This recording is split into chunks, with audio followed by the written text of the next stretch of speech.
Vamos a dar comienzo, ¿no es cierto?, a la última ponencia del día, que está a cargo del profesor Guido Vallejos, profesor del Departamento de Filosofía de la Universidad de Chile, director del Centro de Estudios Cognitivos de la Universidad de Chile, cuyas áreas de especialización, ¿no es cierto?, se centran principalmente en lógica, en epistemología, en ciencias cognitivas y en filosofía de la mente, filosofía del lenguaje, teorías de conceptos en general. El profesor Guido Vallejos, voy a mencionar solamente dos publicaciones, ¿no es cierto? Tiene un libro, Conceptos y Ciencia Cognitiva, del año 2008, y este año se encuentra en prensa ya el libro Wittgenstein y los límites del sentido. El título de su ponencia es, finalmente,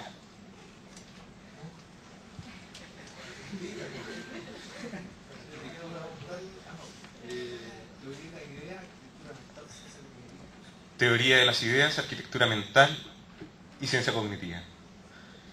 Lo dejo entonces con Guido. Bien, dos aclaraciones en primer lugar. Tengo medio.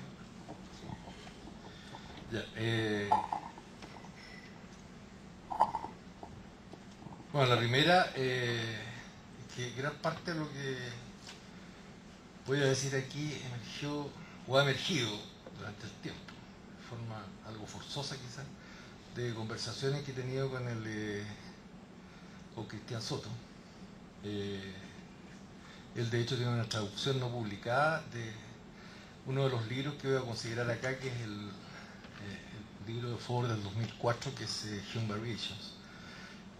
Y conversaciones que hemos tenido al respecto, donde él constantemente me está fustigando para que sea un poco más fiel a los textos de Hume.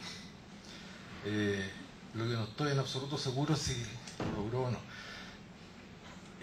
Lo que voy a tratar aquí es un tema que no es estrictamente de filosofía moderna, aunque voy a hacer un esfuerzo basándome en las continuas observaciones de Cristian, de ceñirme exclusivamente a lo que concierne a Hume. No lo voy a lograr, se lo advierto desde ya,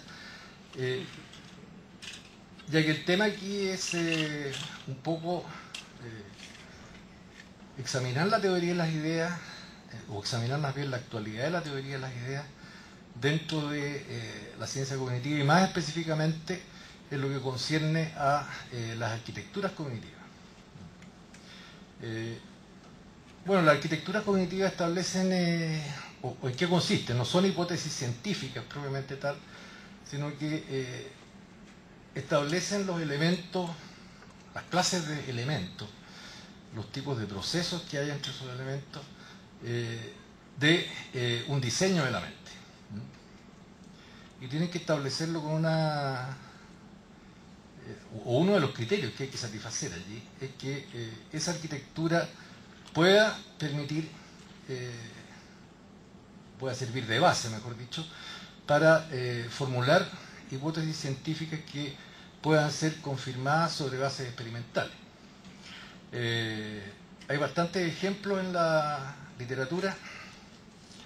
Parto por la teoría representacional de la mente de Jerry Ford, que es la que voy a tener en cuenta acá. Las arquitecturas conexionistas, las cuales también se vincula frecuentemente al empirismo. La cognición, en este caso entendida como sistema dinámico, de Van Gelder, y una arquitectura múltiple abigarrada como la que propone también Andy Clark más recientemente. Hay otras arquitecturas que también se basan en el empirismo, que son distintos a lo que yo voy a sostener acá, que son de las cuales hay algunos adictos acá, como Don Remy, no está presente, ahí atrás está, digamos, contigo, como las que propone Prince y también Barcelona. Yo no voy a tomar en cuenta esas arquitecturas, ya que transgreden uno de los requisitos de adecuación básicos de la arquitectura, y en lo cual estoy de acuerdo, que es no basar una arquitectura cognitiva en premisas de carácter epistémico. La cognición es, y esto a mí me parece obvio, pero hay gente que no le parece así. La cognición desde ya es un proceso de carácter epistémico. Y especificar una arquitectura en los mismos términos que esa misma arquitectura pretende explicar resulta circular. Por lo tanto, no voy a considerar por ese motivo, digamos, la arquitectura es empirista, o más propiamente, que se considera más propiamente empirista en la actualidad. Me voy a basar en una clase de arquitecturas cognitivas que son las teorías representacionales de la mente. El año 2004, Jerry Ford publicó el libro Las variaciones sobre Hume, en la que intenta reivindicar como arquitectura cognitiva la teoría de las ideas. Para no gastar saliva, cuando uno escribe para no gastar los dedos, digamos, voy a denominar o me voy a referir a arquitecturas cognitivas simplemente como TDI cuando se me seque demasiado la obra. Ford lo que quiere establecer es que la TDI es la TDI de Hume, con algunas, o imponiéndole ciertos requisitos básicos, puede ser considerada como una hipótesis arquitectural y puede ser considerada aún más como uno de los orígenes de las teorías representacionales de la mente. ¿Qué es lo que entiende Ford básicamente por teorías representacionales de la mente? No voy a entrar en mucho detalle aquí y si hay preguntas después lo aclaro. Básicamente lo que se entiende allí es que los estados mentales son relaciones con representaciones mentales. Los estados mentales son relaciones que un organismo tiene con representaciones mentales las cuales a su vez expresan un contenido proposicional. Estas representaciones mentales son complejas y tienen constituyentes simples, constituyentes representacionales también simples, que son los conceptos. Y aquí es donde entra, digamos, supuestamente la influencia de Hume. Estos conceptos son similares a las ideas simples de Hume, según Ford. Pueden ser considerados como las ideas simples de las que nos hablaba Hume y considerados ya desde un punto de vista más abstracto. Se supone que estos conceptos instanciados en la mente actúan como particulares mentales, vale decir, digamos, tienen un rol dentro de la causación mental.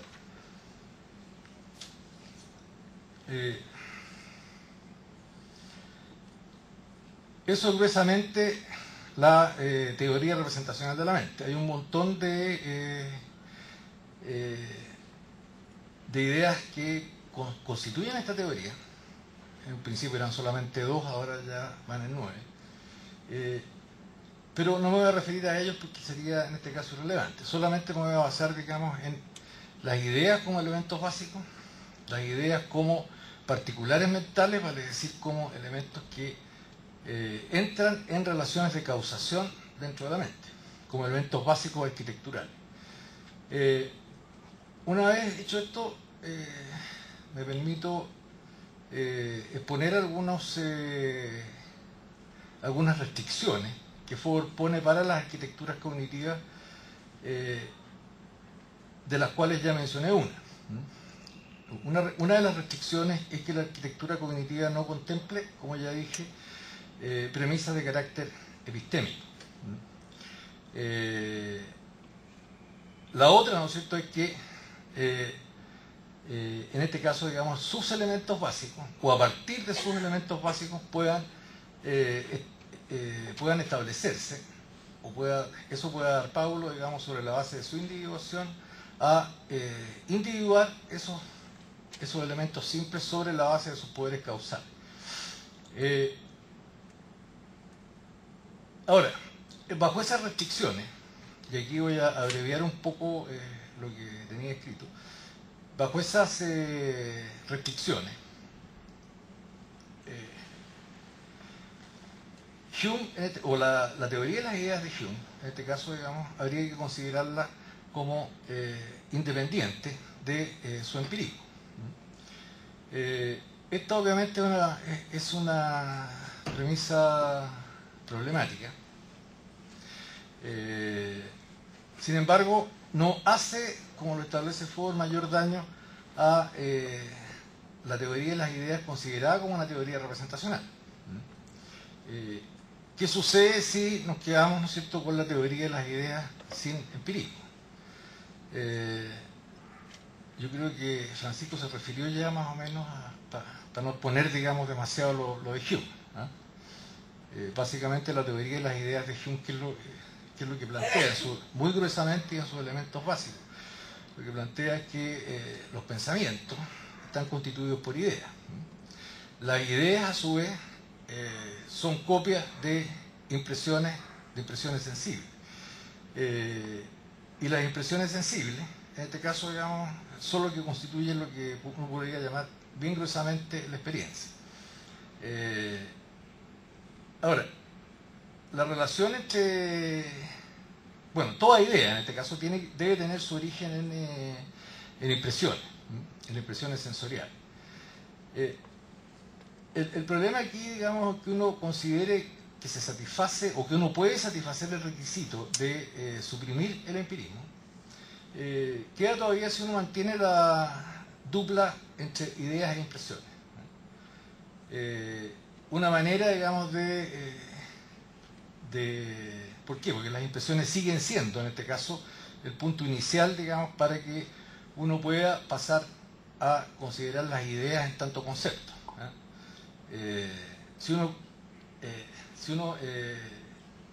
sigue, ¿no es cierto?, considerando a las impresiones como fundamentales o esencialmente ligadas a las ideas, parece difícil seguir manteniendo que la teoría de las ideas es una base o es el origen de la teoría representacional de la mente. De modo, digamos, que aun cuando uno por requisito general de las arquitecturas considere que el empirismo está fuera, si mantiene la dupla impresiones e ideas, el fantasma del empirismo sigue presente. Por lo tanto, digamos, una de las tareas que acomete Ford en este caso es quebrar esa relación de dependencia de las ideas respecto de las impresiones. Aquí hay que entender, digamos, que esa relación de dependencia tiene que ser descrita de alguna manera, y está bien descrita esa relación a través de la teoría de la copia. Las impresiones simples, las ideas simples son copia de impresiones simples. Las impresiones complejas son copia de... las ideas complejas son copia de impresiones complejas. Lo que se mantiene como, en el caso de Hume, como ustedes deben haber visto anteriormente en alguna ponencia, lo que se mantiene como necesario aquí, ¿no es cierto?, es la ligazón entre impresiones simples e ideas simples. En el caso de las ideas complejas, ¿no es cierto?, es posible que la relación de copia no se preserve, la relación de copia entre impresiones e ideas complejas no se preserve, pero sí debe preservarse la relación entre las ideas simples que constituyen a la idea compleja y las consiguientes impresiones simples. En este caso, digamos, en la teoría de la mente humeana, la imaginación, en este caso, juega un rol fundamental. La imaginación, siguiendo estas leyes, ¿no es cierto?, de asociación que ejercen una atracción inevitable en las ideas, es capaz, ¿no es cierto?, de componer ideas simples en una idea compleja, como el unicornio, Pegaso, etcétera, son ideas complejas de la fantasía donde se evidencia allí el papel de la imaginación. Ahora, dejando de lado por el momento, digamos, la relación entre impresiones simples, entre impresiones complejas e ideas complejas, me voy a centrar en la relación entre impresiones simples e ideas simples.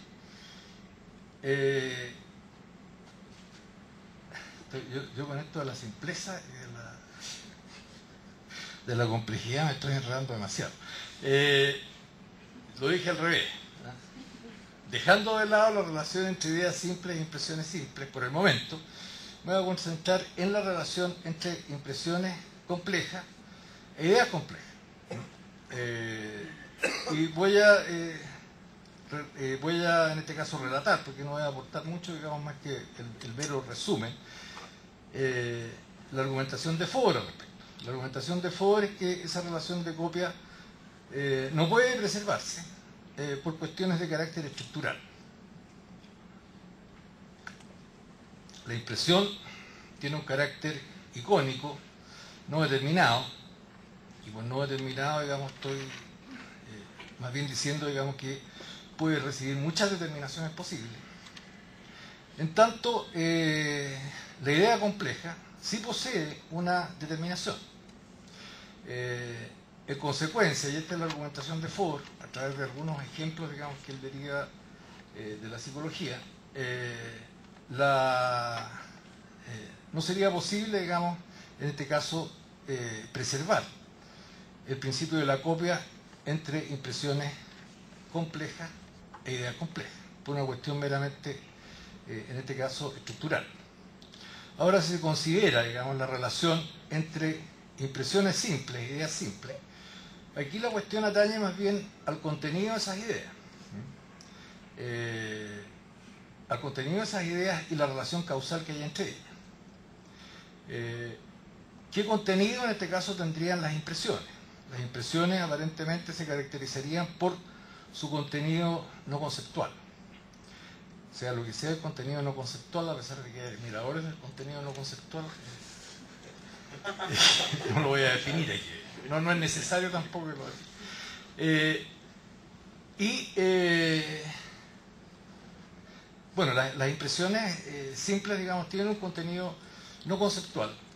En cambio, digamos, las ideas, en este caso, obviamente tienen contenido conceptual y un contenido, digamos, obviamente más abstracto, pero el punto, digamos, no es ese, digamos. Las impresiones aseguran, digamos, que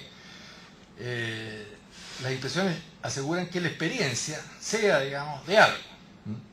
Por su parte, digamos, las ideas, en este caso los conceptos, lo que posibilita es que las ideas, digamos, sean acerca de algo. Las impresiones aseguran que la experiencia sea de algo, mientras que los conceptos o las ideas, ¿no es cierto?, aseguran que esos conceptos o los pensamientos constituidos por esos conceptos sean acerca de algo. Eso implicaría que Ford estaría aceptando, digamos, la distinción entre contenido no conceptual y contenido no conceptual.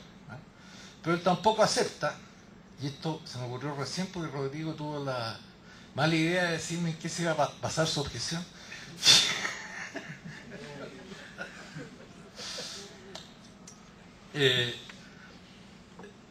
Esto implicaría que no está aceptando la distinción, o que Ford en este caso estaría aceptando la distinción entre contenido conceptual y contenido no conceptual.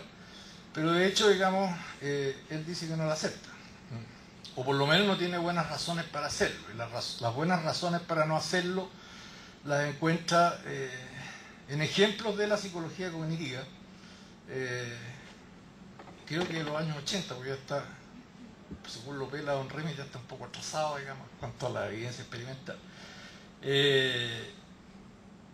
Lo que hacen, según de acuerdo al ejemplo que analiza Ford, ¿no es cierto?, es que la experiencia en general, sin decir si son impresiones o no, digamos, lo que hacen es más bien, digamos, transmitir información la cual se preserva cuando uno se forma un concepto. Esta transferencia de información, ¿no es cierto?, hace posible que en este caso no emerja, sino que por lo menos se instancie un determinado concepto. Esta segunda manera también es un modo, ¿no es cierto?, de quebrar el principio de la copia. Ya no respecto, ¿no es cierto?, de impresiones complejas e ideas complejas, sino respecto de ideas simples e impresiones simples, en este caso sobre la base de su contenido.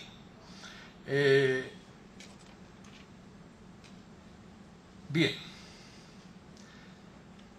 Bueno, si Ford tuviera la razón en este caso, digamos, la restricción que él formula respecto de no introducir elementos epistémicos dentro de una teoría arquitectural, ya no sería meramente normativa, sino que tendría, o prescriptiva en este caso, digamos, estipulativa, mejor dicho, sino que tendría, digamos, una justificación. No es necesario, digamos, postular una teoría de la copia. No es necesario postular una teoría de la copia entre impresiones e ideas, aunque sí, no por eso, digamos, vamos a desdeñar, como mucha gente todavía cree, digamos, el rol de la experiencia. Una arquitectura cognitiva como la de Ford pretende, en este caso, digamos, ser neutral respecto del innatismo propio del racionalismo y respecto de un empirismo. Del empirismo solamente toma aquella parte no cognitiva, lo que él llama el sensorium. El sensorium, en este caso, digamos, es nuestra capacidad de recibir, en este caso, muestras confiables de los elementos de una categoría para posteriormente, digamos, instanciar sobre la base de esas muestras confiables un concepto. No obstante, uno puede decir que haya entidades representacionales como las impresiones dentro del sensorio. Bien. Estoy hablando poco de filosofía moderna. Lo lamento.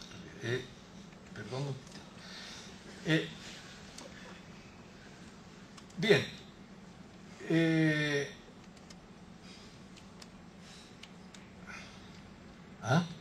Sí, sí, sí. Ya leí la anotación. Ahora, el punto, digamos, o qué se sigue rescatando allí, o qué es lo que ha hecho Ford, digamos, para rescatar la TDI hasta este momento. Lo que ha hecho es simplemente aislar, en este caso, digamos, las ideas entendidas como conceptos como único componente de la arquitectura mental.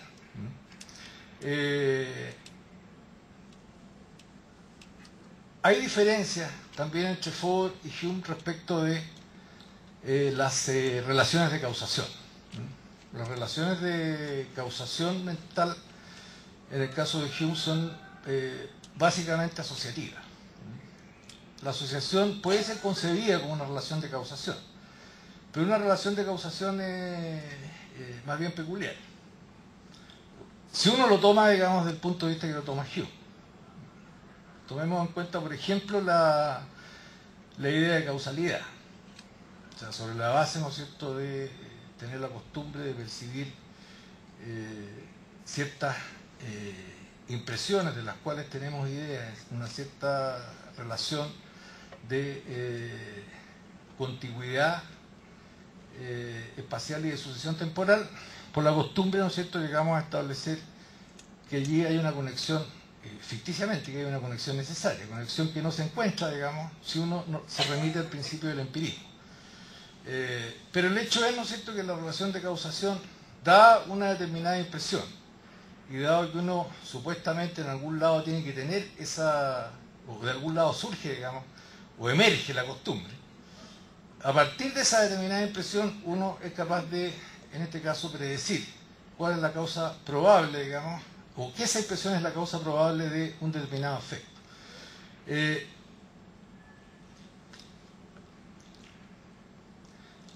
Ahora, esa no es la relación de causación más bien bruta que persigue Foucault. Esta es una relación que presupone ya algún tipo de actividad epistémica, ¿no? O sea, da una determinada impresión, y dado, ¿no es cierto?, que en la memoria o en algún lugar, digamos, surge, digamos, o por la costumbre surge una conexión previa, digamos, entre impresiones del mismo tipo. Entonces, digamos, dada la impresión, somos capaces de predecir que esa impresión es la causa probable, digamos, de otra impresión. Eso requiere, digamos, o ese tipo de asociación, así concebida, requiere estar sustentada epistémicamente. Por lo tanto, no es el tipo de relación de causación más o menos intrínseca a las ideas que requeriría Foucault. Por lo tanto, él desecha también no solamente por ese hecho, hay una cuestión de principios detrás, pero si ustedes notan, la argumentación se basa más bien en lo que Hume propone, y la cuestión de principio, digamos, es que la asociación no permite que la mente sea composicional, ¿no? Que la mente componga. Bien, me queda un elemento más por tratar para establecer esta relación entre Hume y Ford.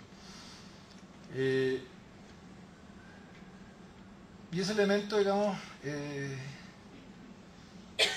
tiene que ver con, más bien con la abstracción. Para Ford, digamos, los conceptos, como ya dije, digamos, siempre son abstractos. Sin embargo, la idea de abstracción no está, y en eso puede ser consecuente con el mismo Hume, no está contenida, digamos. La idea de abstracción, perdón, no es consecuente con Hume, puesto que Hume desecha también esa idea. No sé si ustedes se acuerdan o si lo vieron durante las jornadas, el ejemplo este del triángulo. ¿No? Ya.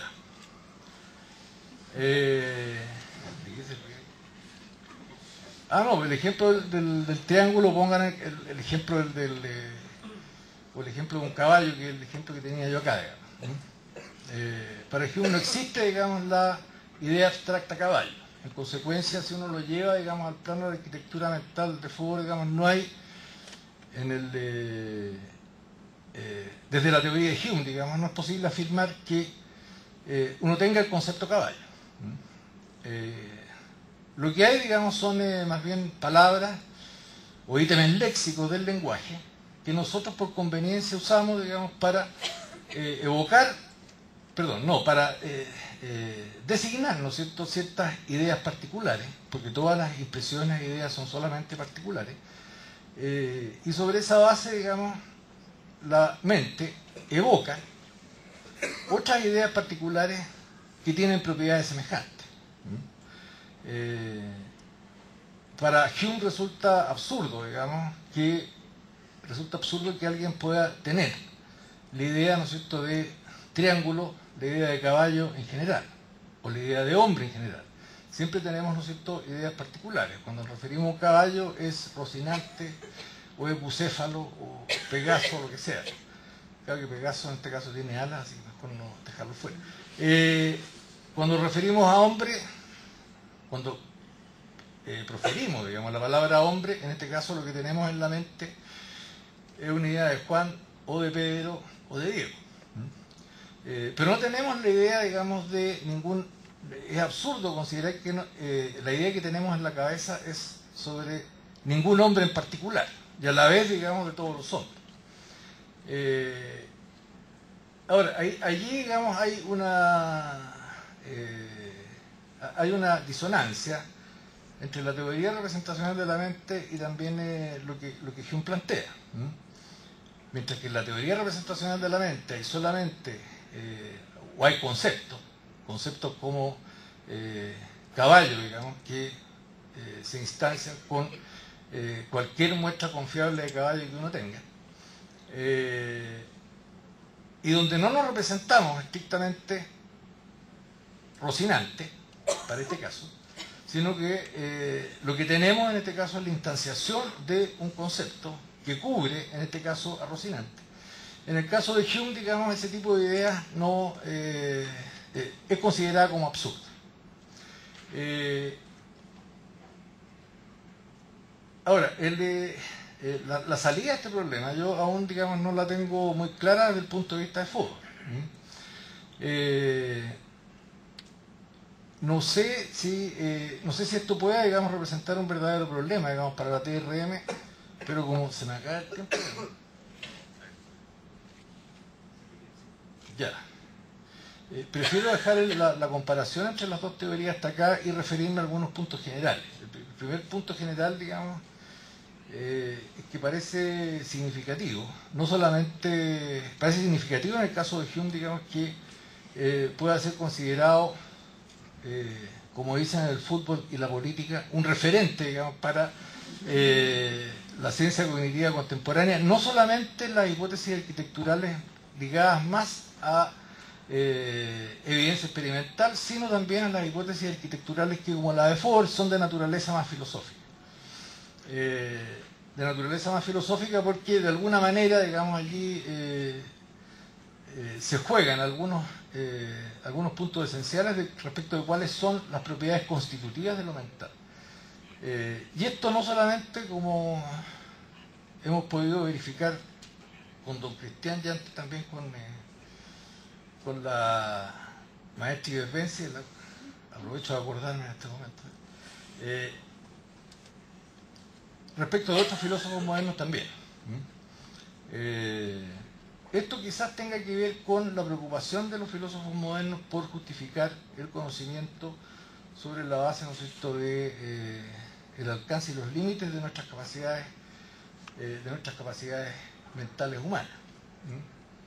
Y no obstante, digamos, lo de Hume y lo del empirismo sigue siendo materia de controversia dentro de la ciencia cognitiva, por lo menos en este encuentro aprovecho de recordarles ese punto. Un segundo punto, digamos, es que esta reconstrucción que hace Foucault parece ser tan poderosa, o tiene, digamos, bastante poder, así como él la construye, para llevar también agua a su molino. Y aquí me voy a permitir salirme, digamos, de este lenguaje híbrido entre moderno y contemporáneo. ¿Por qué? Y aquí me voy a referir a un punto que no le gusta a don Cristian. El argumento de Ford, digamos, basándose en Hume, le parece a él muy poderoso, digamos, para vindicar una teoría representacional de la mente en contra de lo que él considera, digamos, el gran chiste de, y aquí voy a pisar muchos calles, pero no importa, el gran chiste, digamos, de la filosofía de la mente contemporánea, que es lo que él denomina pragmatismo. Pragmatismo respecto de lo mental.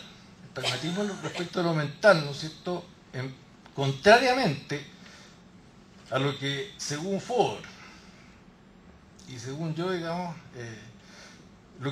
según yo, lo que se puede extraer de Hume, la teoría representacional de la mente preserva, en este caso, los particulares mentales, y preserva, sobre la base de los particulares mentales, alguna noción, que no voy a intentar describir aquí, digamos, respecto de la causación mental.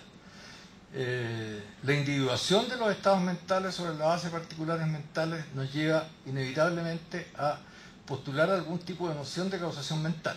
El pragmatismo, por su parte, de lo mental, siento las patadas cristianas, lo que postula, digamos, es que los conceptos, las ideas o estos particulares mentales no son individuables. Los conceptos o ideas, digamos, son se pueden individuar por ciertas disposiciones a realizar cierto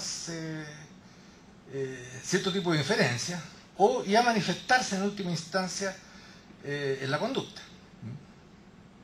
Todos ustedes, no voy a mirar a nadie aquí, han escuchado esto de Peacock: los conceptos se individuan por sus condiciones de posesión. Todo lo que es esencial a un concepto está ya formulado en sus condiciones de posesión.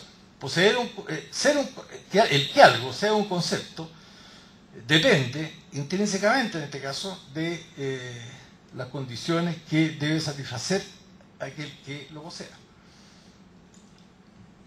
La semántica del rol conceptual también puede ser vista como una forma de pragmatismo. Un concepto se individua, digamos, por el rol inferencial que cumple respecto a otros conceptos, lo que implica, digamos, nunca centrarse en la individuación del concepto mismo o de la idea misma. Y en este sentido, digamos, Foucault considera, digamos, que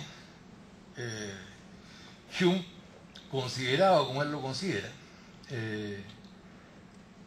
y creo que así, digamos, o hay razones para sostener, digamos, que es lícito considerarlo así, considera, digamos, que Hume en este caso, digamos, es un exponente o un fiel exponente, digamos, de una teoría representacional de la mente en contra, digamos, de los planteamientos pragmatistas respecto de la mente.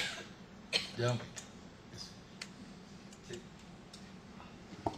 Bueno, le damos las gracias al profesor Guido.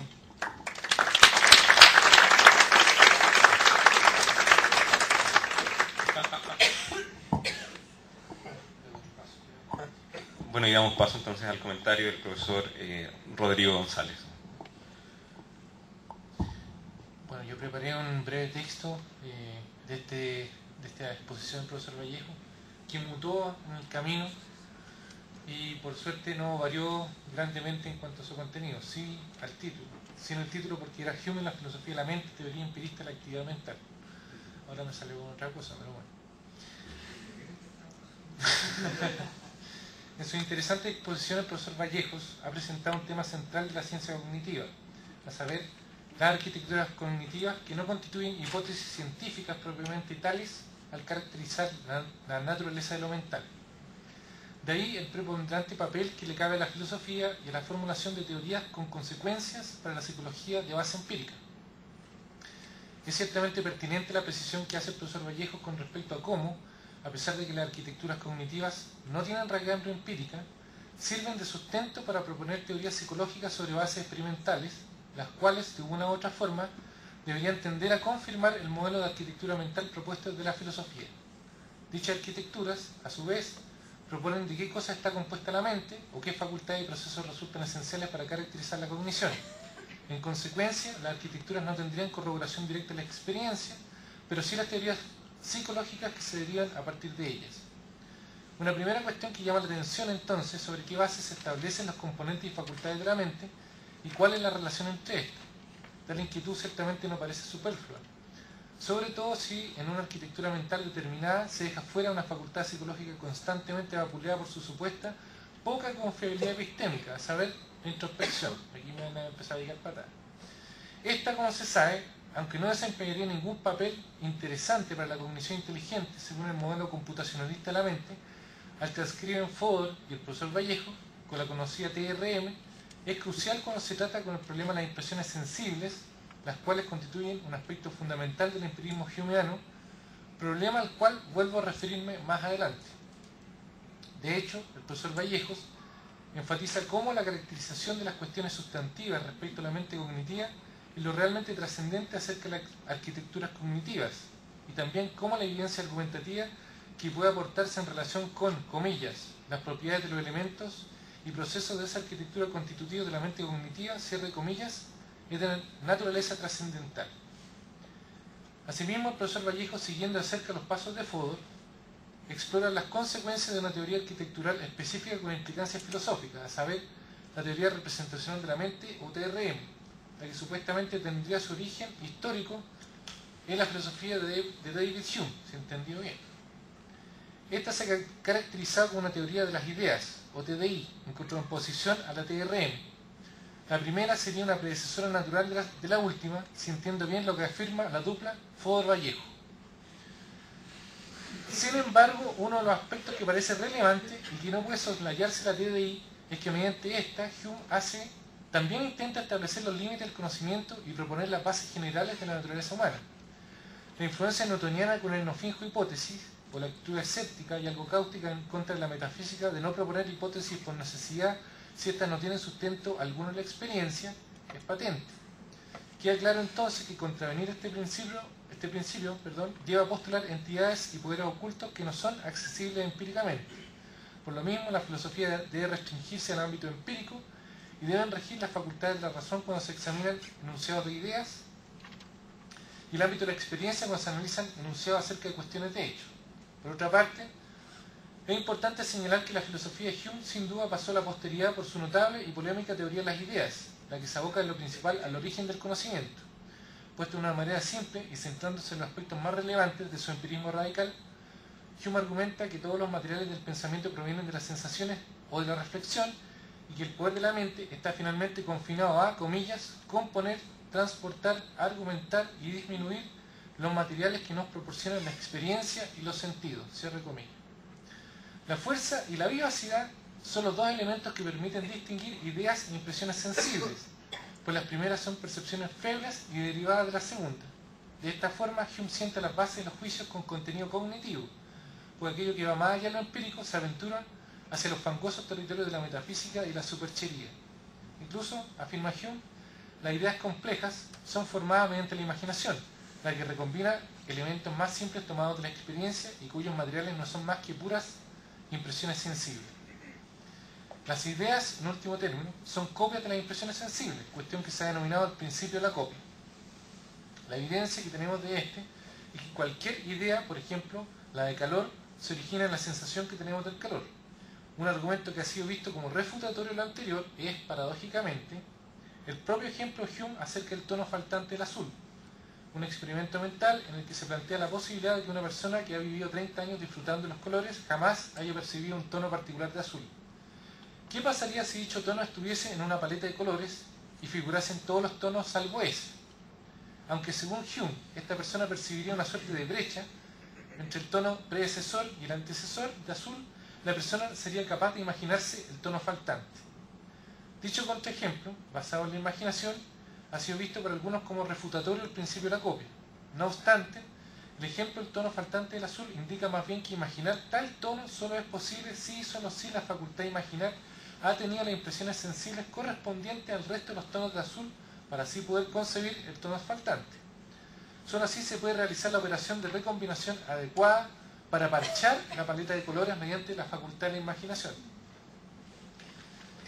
Aunque Hume parece inicialmente ascribir al principio la concepción fácil cuando de experimentos mentales se trata, es claro que concebir el tono del azul faltante es una operación válida de la imaginación, una experiencia concebible como a mí me gusta denominar. Y ello es posible porque si no hubiesen impresiones sensibles de tonos de azul que causasen la concepción del tono de azul faltante, mediante la imaginación, este sería una especie de operación mental ex nihilo. Por otra parte, es claro que el contraejemplo del tono faltante azul es crucial para vislumbrar hasta qué punto las ideas, en tanto abstracciones, pueden estar alejadas de la experiencia, o si se quiere, de más precisión conceptual, de las impresiones sensibles. El tono faltante de azul, aunque es imaginado por la persona, y en este sentido es posible que sepa acerca de cómo es, no es una cosa absolutamente abstracta y alejada de la experiencia. Por el contrario, está en directo contacto y relación con los otros tonos de azul. Por ejemplo, tal como Frank Jackson describe en su experimento mental clásico, María, en su encierro, jamás podría imaginar ningún tono azul, mucho menos el faltante. Ahora bien, he explorado brevemente el problema de las impresiones sensibles humeanas, debido a que un aspecto debatible y que ciertamente ha levantado polvareda en la filosofía de la mente contemporánea es el supuesto carácter abstracto, computacional y algorítmico de los estados mentales. Precisamente, una de las bases sobre las que se sustenta la TRM es que la mente es un simple procesador algorítmico, tesis adscrita por la mayoría de los funcionalistas desde Turing y su famosa máquina en adelante. A pesar de que la dupla Fodor-Vallejos no quieren adentrarse en el peliagudo tema de la conciencia, es indudable que este se cuela por la ventana cuando de experiencia y impresiones sensibles se trata. Aquí el problema que le cabe a la experiencia y ciertamente las facetas fenoménicas de esta resultan fundamentales, en mi opinión, no solo para caracterizar la formación de conceptos fenomenales, sino también para explicar su origen desde un punto de vista epistemológico. En concreto, ¿cómo es posible proporcionar una descripción computacionalista de nuestros conceptos fenomenales si la introspección y la conciencia no juegan ningún papel en la arquitectura de la TRM como defienden Fodor-Vallejo? Además, si las impresiones sensibles son traducibles a inputs traducidos por lenguaje simbólico, ¿es posible una traducción inversa sin perder la fuerza y la vivacidad de las impresiones sensibles? El punto anterior no solo es crítico con respecto a la adecuada caracterización de la mente por parte de la TRM, sino además de cómo ésta y la TDI parecen resultar compatibles con respecto al origen de nuestras ideas y de nuestro conocimiento. En efecto, aunque Hume desdeña la existencia de un elemento central y unificador de la experiencia, como es la conciencia, la vivacidad de las experiencias sensibles y su directa conexión con la mente hacen, si no incompatibles, la TDI y la TRM, al menos problemática la relación entre ambas arquitecturas. Y ello parece aún más evidente si a la luz del examen de las impresiones sensibles, el empirismo radical humeano no parece igualar las nociones de conocimiento empírico e información. De hecho, desde mi perspectiva, aunque la arquitectura de la TRM es bottom-up, por contraposiciones a otras top-down, como la del denominado New Look, y en este aspecto coincide estructuralmente con la TDI, esta última parece más afín a visiones alternativas de la mente, como por ejemplo el enfoque inactivo de Varela o la propia postura ecuménica de Clark, ya que estos destacan el papel de la corporalidad y de la experiencia como central en la cognición inteligente. Lo anterior, en efecto, compatibiliza bien con las impresiones humeanas y con cómo éstas son finalmente el fundamento y origen de las ideas y del conocimiento. Puesta de una manera breve y algo graciosa, me parece encontrar la compatibilidad entre la TRM y la TDI, en base a que ambas son arquitecturas bottom-up, con componentes similares de la mente, es como afirmar que la Torre Eiffel y la Torre Entel son arquitecturas similares porque ambas son verticales. En efecto, aunque dichas torres parecen estructuralmente similares, son arquitectónicamente bien distintas. Por otra parte, insisto en que no queda claro en qué sentido una visión empirista radical como la de Hume puede compatibilizarse con la TRM, toda vez que ésta considera que nuestros pensamientos son solo representaciones mentales de naturaleza simbólica. Pues como Searle y otros alegan, el nexo entre lo simbólico y lo semántico es problemático, ya que la sintaxis es formal y opera en función de reglas, en cambio los estados mentales poseen propiedades semánticas de suyo. Por ejemplo, el deseo de la mujer de Lot de ver Sodoma y Gomorra se dirige a un objeto intencional con total independencia de si éste existe o no, tal como la dupla Brentano-Chisholm caracterizan. Asimismo, un aspecto que también resulta problemático, pero que es adelantado por el profesor Vallejos, es la cuestión de la causalidad de los estados mentales. Específicamente, Hume es bastante escéptico con respecto a la causalidad, un elemento esencial en la caracterización de la TRM, por lo cual la TDI no resultaría estrictamente compatible con el representacionalismo fodoriano. En mi opinión, la solución de Fodor de tratar ideas e impresiones como particulares mentales es una buena manera de nombrar un problema y dejarlo sin solución, pues no resulta obvio cómo la TDI sería incompatible con un modelo de causación de estados mentales a lo TRM. En síntesis, vislumbro al menos dos objeciones importantes a la dupla Fodor-Vallejo, quienes consideran a la teoría de las ideas de Hume como una predecesora natural de la teoría de las representaciones mentales. Por una parte, Fodor-Vallejo están frente a un dilema: si quieren asumir la teoría de Hume de la cognición, o bien aceptan que las impresiones sensibles son la base y fundamento último de esta y de la formación de conceptos, dada la natural vivacidad de aquellas, cuestión que no suena congruente con el principio computacionalista de la TRM de tratar las ideas humanas como representaciones simbólicas, o bien privilegian lo computacional y desechan las impresiones sensibles como fundamento último de la cognición. Cualquiera de las dos alternativas involucra que la TDI y la TRM no son totalmente compatibles. Por otra parte, existe un problema mayúsculo si se considera que la TDI, la teoría de las ideas, es predecesora de la TRM a secas, pues el propio Hume estima que la causalidad no es un elemento central para explicar la cognición y por el contrario se acerca más hacia ese tipo de conceptos metafísicos que debemos guardar en el baúl de nuestros queridos recuerdos filosóficos. Esas son entonces las dos importantes objeciones que vislumbro al análisis de la dupla Fodor-Vallejo sobre la teoría de las ideas de Hume. Gracias.